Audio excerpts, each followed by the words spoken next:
तो इन्होंने 21 नंबर श्लोक में बताया था, निराशी यतः चित्तात्मा त्यक्त सर्व परिग्रह शारीरम केवलम कर्म कुर्वन् न आपनोति किल्बिषम।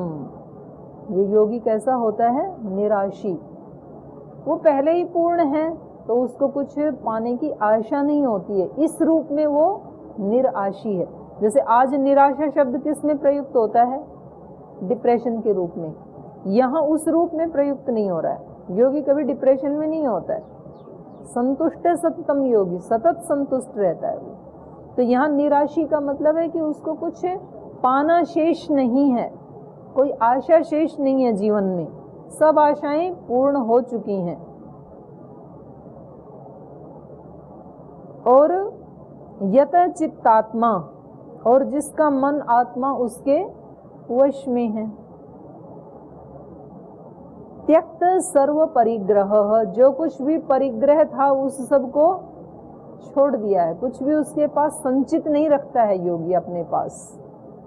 तो उस दिन बताया था कि वस्तुओं का परिग्रह फिर भी कम नुकसान देता है, लेकिन विचारों और भावनाओं का परिग्रह सबसे ज्यादा खतरनाक होता है। तो एक बार जो हमारे बिलीफ सिस्टम बन गई, उसको छोड़ना। व्यक्ति कहता है मैं कितने भी कष्ट उठा सकता हूँ, मर सकता हूँ, उसको नहीं छोड़ सकता। एक शरीर में एक आत्मा 15 साल पहले आई, 20 साल पहले आई, और उसको 5 वर्ष तक तो कुछ ज्यादा ज्ञान ही नहीं होता है बच्चे को, तो कुल टोटल 20 में से 15 साल उसने राधा रानी का नाम जपा, राधे राधे राधे राधे। अब 20 साल में उसको पतंजलि में आने को चांस मिल गया, जैसे तैसे नाम सुन के पतंजलि आ गई। अब पतंजलि में आके ये यहाँ पर वैदिक परंपरा है, तो यहाँ तो वेद मंत्रों का उच्चारण होता है, हवन होता है, कोई उस रूप से कोई मंदिर आदि और कोई प्रतिमा आदि यहाँ पर है नहीं। तो अब उसको इतनी बेचैनी हो गई, बोले जी सब कुछ अच्छा है यहाँ पे, लेकिन हम राधा रानी के बिना नहीं जी सकते हैं, वो हमें चाहिए। तो हम चाहते थे कि शायद ये छूट जाए हमारा, हमने प्रयास करके देखा, लेकिन हम नहीं रह सकते। तो ये कौन सा परिग्रह है? विचारों और भावनाओं का परिग्रह। ऐसा एक बिलीफ सिस्टम हमने डेवलप कर लिया कि इसके बिना हम नहीं रह सकते। रह सकते हैं, आत्मा तो निर्लिप्त है, ये केवल हमने भावनाओं का संग्रह कर लिया, विचारों का संग्रह कर लिया। दूसरी तरफ भी ऐसा नहीं एक तरफ है। ये दूसरा व्यक्ति कह रहा है कि मैं बस इतनी बात है भाई, ये अपने बात को प्रूव कर सकता है क्योंकि वेद अंतिम प्रमाण है, और ये कहेगा मैं तो वैदिक धर्म को मानता हूँ। लेकिन वैदिक धर्म को मानते हुए भी कई बार क्या होता है, फिर व्यक्ति उन चीजों को भी छोड़ना नहीं चाहता है।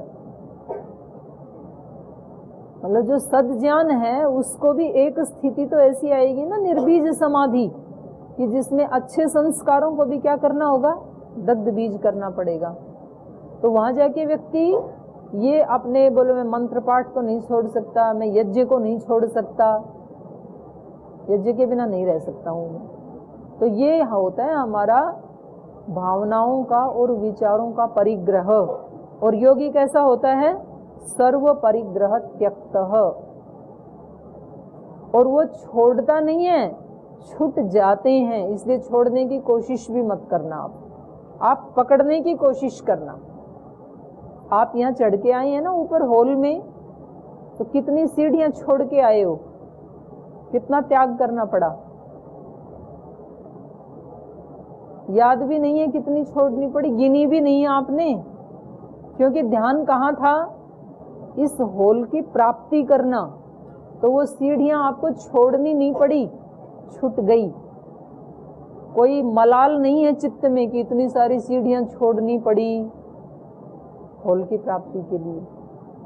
तो चीजें छूटती नहीं है योगी की, मतलब छोड़नी नहीं पड़ती हैं योगी को, छूट जाती हैं,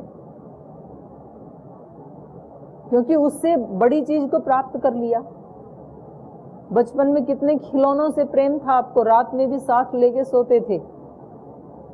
जो भी आपको खिलौना पसंद था तो किसी को देते नहीं थे। आज कहाँ है वो, कैसे छूट गई? छोड़ना पड़ा आपको। तो कितना जोर लगाना पड़ा उनको छोड़ने के लिए, ध्यान है किसी को? पता ही नहीं जी कौन से खिलौने थे, कब छूट गए, कहाँ छूट गए, कुछ भी नहीं पता हमें तो। क्योंकि उस छोटे के बाद जैसे ही बड़े खिलौने मिले आपको, पहले वाले अपने आप छूट गए, छोड़ना नहीं पड़ा, कुछ भी नहीं छोड़ना पड़ता है, और छोड़ने से छूटता नहीं है। हम ऐसे कर सकते हैं कि भाई इस चीज को मुझे देखना ही नहीं है, लेकिन चित्त में जो बैठी उसका क्या करोगे? तो अंदर से चीजें छोड़नी नहीं पड़ती, छूट जाती हैं। कब छूट जाती हैं? जब उससे बड़ा मिल जाता है, तब छूट जाती हैं, अपने आप छूट जाती हैं। तो इस योगी को अपनी असली स्वरूप की प्राप्ति हो जाती है, इसलिए इसको कोई भी परिग्रह बांधते नहीं है, कोई भी मान्यताएं इसको बांधती नहीं है, कोई भी भावनाएं इसको बांधती नहीं है। यद्यपि ये श्रेष्ठ मार्ग का आचरण करता है, श्रेष्ठ कर्म ही करता है, लेकिन वो कर्म भी इसको बांधते नहीं है, उनके बंधन में नहीं होता है ये।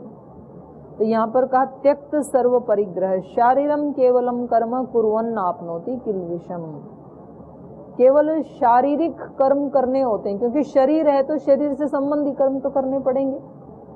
शरीर है तो इसको खिलाना भी पड़ेगा, शरीर है तो इसको नहलाना भी पड़ेगा, इसको साफ भी करना पड़ेगा, तो शारीरिक कर्म तो करने पड़ेंगे। लेकिन मानसिक बौद्धिक कर्म करने की इसको आवश्यकता नहीं है, क्योंकि जिन मानस बौद्धिक कर्मों से जो प्राप्त किया जा सकता है उसको ये प्राप्त कर चुका है। तो इसलिए यहाँ केवलम शब्द लगाया, केवलम शारीरम, केवल शारीरिक कर्म करता है, और उन कर्मों को भी कुर्वन् न आपनोति किल्बिषम, उन कर्मों को करते हुए भी ये पाप को प्राप्त नहीं होता है, इसको कोई पाप नहीं लगता है उनको करते हुए।